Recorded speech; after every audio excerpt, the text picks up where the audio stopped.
ජීවිතේ ආදරය ගැන මොකද හිතෙන්නේ? හරිම සුන්දරයි. ඒ කියන්නේ දැන් ආදරයක් විඳිනවා ආදරවන්තයෙක් ඉන්නවා. නෑ මම විවාහකයි. ඉතින් ඒ හැම දෙයක්ම මම මුක්ති විඳිනවා. හරි සන්තෝෂයෙන්, හරි සැහැල්ලුවෙන් ජීවිතේ මම ගත කරන්නේ.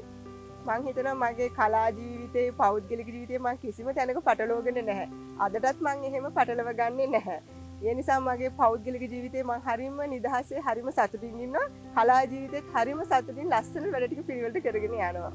මෙතනදී අපිට වැදගත් වෙන්නේ මොන වගේ සහකරුවෙක්ද? අපි ජනප්‍රිය තලයේ ඉන්නකොට අපි නිරන්තරයෙන් මිනිස්සුත් එක්ක ඝට්ටණය වෙනකොට සහකාරිය හෝ සහකරුවා වෙන පැත්තකට ගියොත් නම් ජීවිතේට මේ ජොබ් එක කරගෙන සතුටින් ඔය කියන නිදහසේ සැනසෙල්ලේ ඉන්නත් ලැබෙන්නේ නෑ කාංචනා.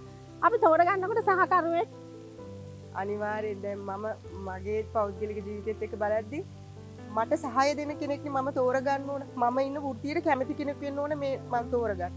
ඉතින් මට හම්බ වෙච්ච කෙනා ඒ හැම දෙයකටම කැමති සතුටු සහ මගේ ආසාවන් වලට මගේ සතුටට කැන දෙන කෙනෙක්. සමහර වෙලාවට මට වඩා එයා සතුටු වෙනවා. මම මොකක් හරි නිර්මාණයක් කළා ඒක එළියට ඇවිල්ලා ඒකේ ප්‍රතිචාර ලැබෙනකොට මම නෙමෙයි එයා තමයි ඒක මුක්ති විඳින්නේ. ඒ කියන්නේ එයා බල්ලා කියන මේ බලන්න මේක එළියට ඇවිල්ලා සතුටුයි එහෙම කියලා. ඉතින් ඒ වගේ දෙයක් මට ලැබෙනවා එයාගෙන් සහයෝගයක්. ඉතින් මං හිතනවා මට හොඳම කෙනා ලැබිලා. ගැහණියක් ලෙස තමන්ගේ විවාහ ජීවිතේ සාර්ථක කරගන්න ජනප්‍රිය තලයේ ඉන්නකොට විශේෂයෙන් මොන වගේ දේවල්ද කළ යුතු? බොහෝ වෙලාවට සාමාන්‍යයෙන් අපි කියන්නේ ජනප්‍රිය තලයේ ඉන්න කෙනෙක් බැන්දොත් ඔන්න හෙට අනිද්දා ඩිවෝස් වෙයි කියලා. ඕකනේ කියන්නේ. එහෙම නැතුව මේ ෆීල්ඩ් දෙකම බැලන්ස් කරගෙන මිනිසුත් එක්ක සහසම්බන්ධතා තියාගෙන ගනුදෙනු කරගෙන හොඳ PR එකක් තියාගෙන කොහොමද කාංචනා අපි ඉදිරියට යන්නේ?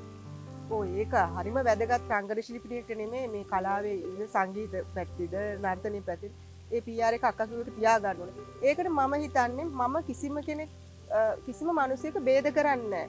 කිසිම කෙනෙක්ව වර්ගීකරණය කරන්නේ නැහැ. ඒ හැමෝත් එක්කම මම කතා කරනවා මම වැඩ කරනවා හරිම සහයෝගයෙන් ගනුදෙනු කරද්දී හොඳ අවබෝධයෙන් මිනිස්සු තේරුම් අරන් ඒක නා රීඩ් කරලා එයත් එක්ක වැඩ කරන්න පුළුවන් නම් මම හිතන්නේ ඔය ගැටලු වෙයි කියලා සහ හැමෝ එකම සහයෝගයෙන් වැඩ කරන්න ඕන. මොකද මේ කලාව කියන්නේ ටීම් වර්ක් එකක් නේ. අපි නාට්‍යයකට ගියත් අපි කණ්ඩායමක්. ඉතින් එහෙම වැඩ කරද්දී අවබෝධය කියනක ඕනේ. ඉතින් මං හිතනවා මේ ප්‍රශ්න නැහැ ගැටලු නැහැ එතකොට. දැන් අද බොහෝ තරුණ තරුණියන් කැමති මේ ලිවිං ටුගෙදර් concept එකට. එහෙම ඉඳලා බලලා විවාහ වෙන එක තමයි හොඳ කියලා කියනවා. මේ ගැන මොකක්ද ඔබේ අදහස? ඒක දෙපැත්තක් තියෙනවා ඉතින්. ඒක නරක දෙයක් නෙමෙයි. නමුත් අපේ වගේ ආසියාතික රටක හරි අමාරුයි සංස්කෘතියත් එක්ක. මේ සංස්කෘතියත් එක්ක සහ අපි හැදිච්ච පරිසරයවල් අපේ දෙමව්පියෝ අපේ වටපිටාවන් අපි ජීවත් වෙන පරිසරයේ අසල්වැසියන් සහ ඒ හැම දෙයක්ම එකතු කරලා බලද්දී ඒ concept එක අපේ රටට හරි අමාරුයි ගලප ගන්න. ගලපගෙන යන අයත් ඉන්නවා. ඒක මං හිතන්නේ වැරදි නෑ හොඳයි එහෙම. නමුත් බහුතරයක් ගෑන් ළමයි අතරමං වෙයි කියලා මට හිතෙනවා ඒක අත්හදා බලන්න කියලා.